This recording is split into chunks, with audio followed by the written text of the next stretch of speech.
स्वागत है। आज हम कुछ बहुत ही दिलचस्प स्रोतों पर गहराई से बात कर रहे हैं। जी। ये कर्मयोग के अध्यायों से हैं। यहाँ सिचुएशन ये है कि अर्जुन युद्ध भूमि में है और मतलब कर्तव्य और मन की शांति के बीच एक दुविधा है और कृष्ण उन्हें रास्ता दिखा रहे हैं। स्थिर बुद्धि यानी स्थित प्रज्ञ अवस्था का और बिना किसी अटैचमेंट के कर्म करने का। हाँ, बिल्कुल। तो कोशिश यही है समझने की कि भाई आजकल की लाइफ में भी मन शांत कैसे रहे और दुनिया में रहते हुए सही ढंग से काम कैसे करें। चलिए इसको जरा खोलते हैं। बिल्कुल। और इसकी शुरुआत होती है अर्जुन के एक बहुत सीधी सवाल से। वो पूछते हैं कि भाई जिसकी चेतना परम सत्य में एकदम टिक गई है, वो स्थित प्रज्ञ व्यक्ति, वो असल में जीता कैसे है? मतलब कैसे बोलता है, कैसे बैठता है, चलता कैसे है? हाँ, ये सवाल तो बहुतों के मन में आता होगा। तो क्या लक्षण बताए हैं फिर कृष्ण ने ऐसे स्थिर बुद्धि वाले इंसान के? कृष्ण बताते हैं कि ऐसा व्यक्ति मन की कल्पनाओं से जो इच्छाएं पैदा होती है ना, इंद्रिय सुख वाली, उन सबको छोड़ देता है। उसका मन बाहर की चीजों में नहीं भटकता, वो अपने आप में ही संतुष्ट रहता है। अच्छा। दुख आए तो परेशान नहीं होता, सुख मिले तो बहुत उछलता नहीं, और राग यानी अटैचमेंट, डर और गुस्सा, इनसे पूरी तरह से आजाद होता है। एक उदाहरण भी देते हैं। जैसे कछुआ नहीं होता, अपने हाथ पैर अंदर खींच लेता है खतरा देखकर। हाँ। वैसे ही वो अपनी इंद्रियों को बाहरी दुनिया की चीजों से समेट लेता है।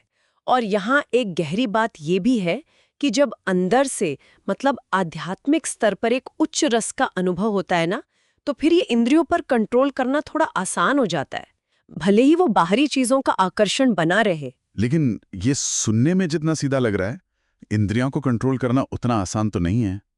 खासकर आज के टाइम में तो हर तरफ डिस्ट्रैक्शन है। सही कह रहे हैं, बिल्कुल आसान नहीं है। कृष्ण खुद भी ये चेतावनी देते हैं कि इंद्रियां बहुत बहुत ताकतवर है। यहाँ तक कि वो जो ज्ञानी लोग हैं ना, उनके मन को भी जबरदस्ती अपनी तरफ खींच सकती हैं। अच्छा। हाँ, और यहीं पर वो काम यानी जो तीव्र इच्छा या वासना है ना, उसका जिक्र आता है। वो कहते हैं ये बहुत बड़ा दुश्मन है, क्योंकि देखो होता क्या है, अनियंत्रित इंद्रियां पहले किसी चीज से लगाव पैदा करती हैं, आसक्ति, फिर उससे इच्छा पैदा होती है, काम। इच्छा पूरी न हो तो क्या आता है? गुस्सा, क्रोध। हाँ, क्रोध से फिर मोह पैदा होता है, चीजों को समझने की शक्ति गड़बड़ा जाती है, फिर याददाश्त चली जाती है, स्मृति भ्रमण, और आखिर में बुद्धि नष्ट हो जाती है। पूरा कनेक्शन है। बाप रे, ये तो पूरा चेन रिएक्शन है एक तरह से। बिल्कुल, एक चेन रिएक्शन। तो फिर इसका हल क्या है? कैसे बचें इससे? समाधान है। कृष्ण कहते हैं इंद्रियों को वश में रखो, हाँ, लेकिन सिर्फ दबाओ मत। साथ ही अपनी चेतना को मुझ में स्थिर करो। मुझ में यानी परम सत्य में। जो व्यक्ति राग द्वेष मतलब पसंद नापसंद के भाव से ऊपर उठ जाता है और अपनी इंद्रियों को काबू में रखकर व्यवहार करता है, उसे भगवान की कृपा मिलती है। मन शांत रहता है। अच्छा। वरना तो जैसे तेज हवा नाव को कहीं भी बहा ले जाती है, वैसी भटकती हुई एक भी इंद्री मन को खींचकर बुद्धि को खत्म कर सकती है। शांति नहीं तो सुख कैसे मिलेगा? तो मतलब सिर्फ इंद्रियों को रोकना काफी नहीं है, चेतना को सही जगह फोकस करना ज्यादा जरूरी है। एग्जैक्टली। अच्छा, तो फिर अर्जुन का वो सवाल भी आता है कि अगर ज्ञान मतलब बुद्धि कर्म से बेहतर हैं, तो फिर कृष्णों ने इस भयानक युद्ध वाले कर्म में क्यों लगा रहे हैं? कर्म के बारे में क्या नजरिया है यहाँ? कर्म योग क्या है? हाँ, ये बहुत महत्वपूर्ण सवाल है। कृष्ण एकदम साफ कहते हैं कि भाई कर्म से पूरी तरह बचना तो संभव ही नहीं है। कोई भी इंसान एक पल के लिए भी बिना कुछ किए रह नहीं सकता। प्रकृति के जो गुण है ना, सत्व रजस तमस, वो हर किसी को मजबूर करते हैं कर्म करने के लिए। तो सिर्फ कर्म छोड़ देने से या बस संन्यास का दिखावा करने से सिद्धि नहीं मिलती। तो फिर क्या करें? असल सवाल ये नहीं है कि कर्म करें या ना करें, सवाल ये है कि कर्म कैसे करें।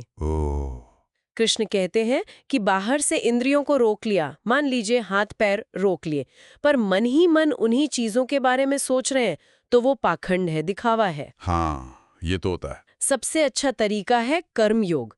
मतलब मन से इंद्रियों को कंट्रोल करो और बिना फल की इच्छा या अटैचमेंट के जो अपना कर्तव्य है वो करो। अच्छा, मतलब नतीजे की चिंता छोड़कर काम करना। हाँ, कर्म न करने से तो कर्म करना हमेशा बेहतर है।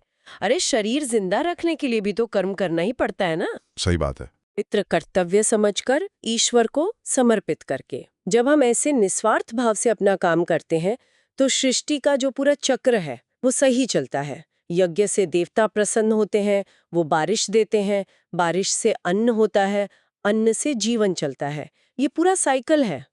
इस चक्र को फॉलो न करना मतलब व्यर्थ जीवन जीना है। ये बहुत इंटरेस्टिंग है कि कर्म से भागना नहीं है, बल्कि उसे करने का तरीका बदलना है। पर एक सवाल और, जो आत्मज्ञानी है, जिसे अब खुद के लिए कुछ नहीं चाहिए, क्या उसे भी कर्म करना जरूरी है? हाँ, देखिए वैसे तो आत्मज्ञानी का अपना कोई स्वार्थ या नियत कर्तव्य बचता नहीं है, उसे कुछ पाना या छोड़ना नहीं होता, लेकिन फिर भी उसे कर्म करना चाहिए। क्यों? लोक संग्रह के लिए, मतलब समाज के सामने एक सही उदाहरण रखने के लिए, लोगों को सही रास्ता दिखाने के लिए, वो भी बिना किसी अटैचमेंट के। जैसे राजा जनक का उदाहरण देते हैं शायद। बिल्कुल, राजा जनक ने भी ऐसे ही कर्म किया।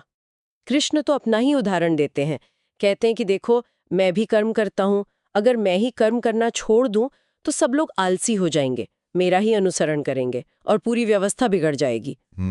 तो पॉइंट ये है कि ज्ञानी व्यक्ति को उन लोगों को कंफ्यूज नहीं करना चाहिए जो अभी अज्ञानी हैं, जो फल की इच्छा से काम करते हैं, बल्कि खुद बिना अटैचमेंट के कर्म करते हुए उन्हें भी धीरे धीरे सही रास्ते पर लगाना चाहिए। यानी लीडरशिप का एक तरीका हुआ ये।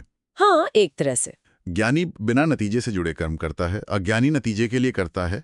ज्ञानी को अज्ञानी को भी सही कर्म में लगाना है धीरे धीरे। समझ गया। अच्छा, और फिर एक आखिरी सवाल जो अर्जुन पूछते हैं, जो शायद हम सबके मन में कभी ना कभी आता है कि इंसान ना चाहते हुए भी पाप क्यों कर बैठता है, जैसे कोई जबरदस्ती करवा रहा हो। हाँ, ये बहुत प्रैक्टिकल सवाल है और कृष्ण इसका बहुत सीधा जवाब देते हैं। वो कहते हैं ये काम है, तीव्र इच्छा, वासना जो रजोगुण से पैदा होती है। रजोगुण यानी प्रकृति का वो गुण जिसमें पैशन, एक्टिविटी बहुत होती है। अच्छा, ये काम ही है जड़। हाँ, यही काम जो पूरा नहीं होता तो क्रोध में बदल जाता है, और ये ज्ञान का, समझ का सबसे बड़ा दुश्मन है। ये ज्ञान को ऐसे ढक लेता है जैसे धुआं आग को ढक लेता है या धूल शीशे को। और इसके रहने की जगहें कौन सी हैं? इंद्रियां, मन और बुद्धि। ये वहीं डेरा डालकर ज्ञान को ढके रहता है। तो इससे जीते कैसे? ये तो बहुत शक्तिशाली लग रहा है। रास्ता वही है, शुरुआत में ही, मतलब इच्छा के पैदा होते ही इंद्रियों को रेगुलेट करके, कंट्रोल करके इस दुश्मन, इस काम को खत्म कर देना है। समझना होगा कि शरीर से परे इंद्रियां हैं, इंद्रियों से भी सूक्ष्म और शक्तिशाली मन है, मन से भी श्रेष्ठ बुद्धि है, और बुद्धि से भी परे आत्मा है। आत्मा। हाँ, तो खुद को शरीर, इंद्रियां, मन, बुद्धि से परे वो आत्मा समझकर आध्यात्मिक बुद्धि से मन को स्थिर करके इस काम रूपी दुश्मन पर विजय पानी है। और अंत में फिर वही बात दोहराते हैं, अपना कर्तव्य, अपना स्वधर्म, उसे निभाना।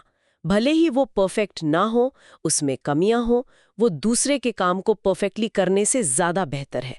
अपने रास्ते पर चलते हुए मरना भी बेहतर है, बजाय इसके कि दूसरे के रास्ते पर चलें जो खतरनाक हो सकता है।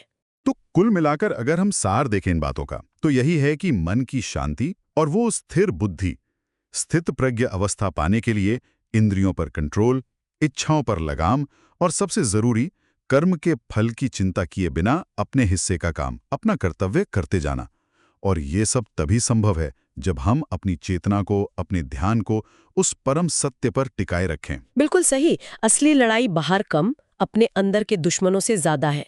खासकर ये काम, ये तीव्र इच्छा, और ये समझना कि हम सिर्फ निमित्त मात्र हैं, कर्ता भाव छोड़कर कर्म भगवान को अर्पण करना, यही रास्ता है। और चलिए आज की इस बातचीत को खत्म करते हुए एक विचार श्रोताओं के लिए छोड़ जाते हैं। ये जो सिद्धांत है कि कर्म के फल से अटैच हुए बिना अपने कर्तव्यों को निभाना, ये आज की जो इतनी फास्ट पेस्ड, रिजल्ट ओरिएंटेड दुनिया है, उसमें किसी के काम करने और जीने के तरीके को, उसके नजरिए को कैसे बदल सकता है, इस पर सोचिएगा जरूर।